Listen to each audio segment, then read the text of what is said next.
Paul Jensen was a driven man. I've been, vice president at Sony Pictures. I've been president of 2 other companies at a very young age.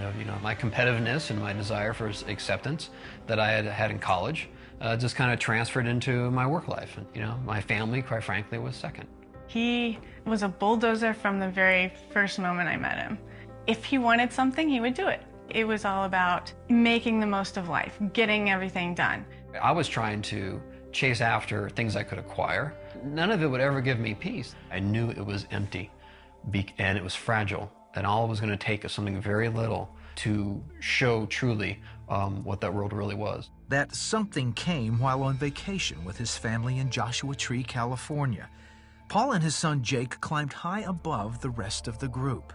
We ended up taking this kind of easier path, bouldering over, some boulders to get to this point about 75 feet off the desert floor.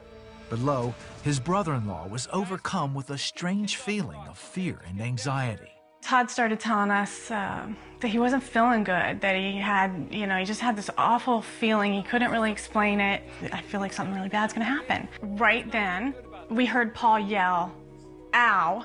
And at that instant, I felt my feet ripped out from under me. And the next thing I know, I'm looking at the ground about 4 feet in the air. My head and my feet are at the exact same level off the ground. And I was paused there. It was like I was swept up and held there for a second. I remember thinking, how did I get here? And at that instant, I dropped. Paul's leg crashed against the rocks. He balanced himself against the rock wall to prevent falling any farther. And I remember seeing the world just spin. Just spin. And then that was it. That was the last thing I remember. Tiffany looked up in horror as Paul's body flew off the ledge above her. He came flying off, just like a rag doll being thrown off. He was kind of doing a rag doll cartwheel. I thought for sure he would be dead when I got there. There's no way you could survive that. There's just no way he could have survived. Tiffany climbed to his seemingly lifeless body and rolled him over. He had this big hole in his skin. I could see his skull, and his face was all scraped up and bleeding. And when he did finally open his eyes, I knew at least he's alive right now. I felt like my life was slipping away on that rock. I really did. I felt like my life was draining, and then it was kind of come back, and then I really did feel like I was dying, but I had complete and absolute peace on that rock. A group were just forming at the bottom of the rock, and they just started praying. There was just this large group of people that had gathered and just were praying. Paul had survived a 45-foot fall, landing on his head. But the first responders didn't give Tiffany much hope for his recovery. He's not out of the woods yet. He still could suffer all kinds of brain damage.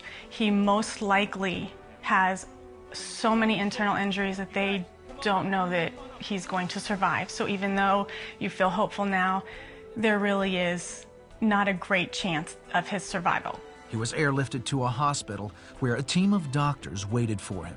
They were shocked and amazed that I was alive. They CAT scanned my entire body. They x-rayed my entire body.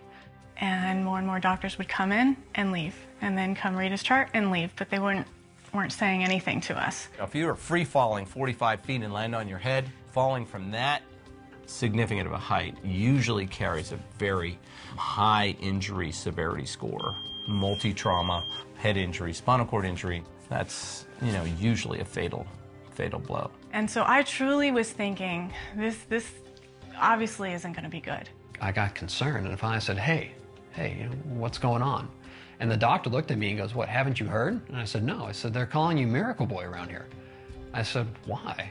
Because no one had told me. And they said, well, we looked at all your tests, and you have nothing wrong with you. You have no broken bones. You have no internal injuries. Your skull is not fractured. In fact, your brain waves don't even represent trauma. And at that point, I realized that it was a miracle. It truly was a miracle, because I should have been dead. There's no reason why I should be alive today. Tiffany received a phone call from her mother that gave some perspective on the events of the day.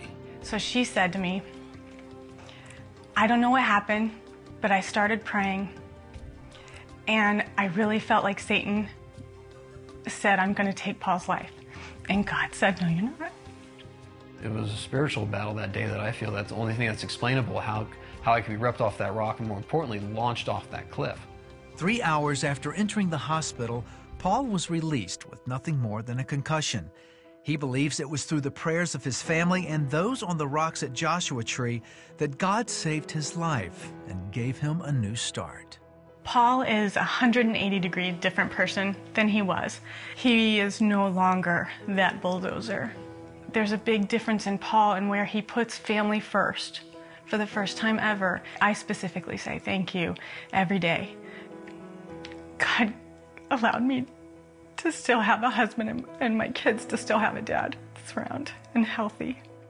I'm a better father, I'm a better husband, I'm a better man, I'm a better person. I owe everything to God. Therefore, my life is his life to use as he wants it to be used.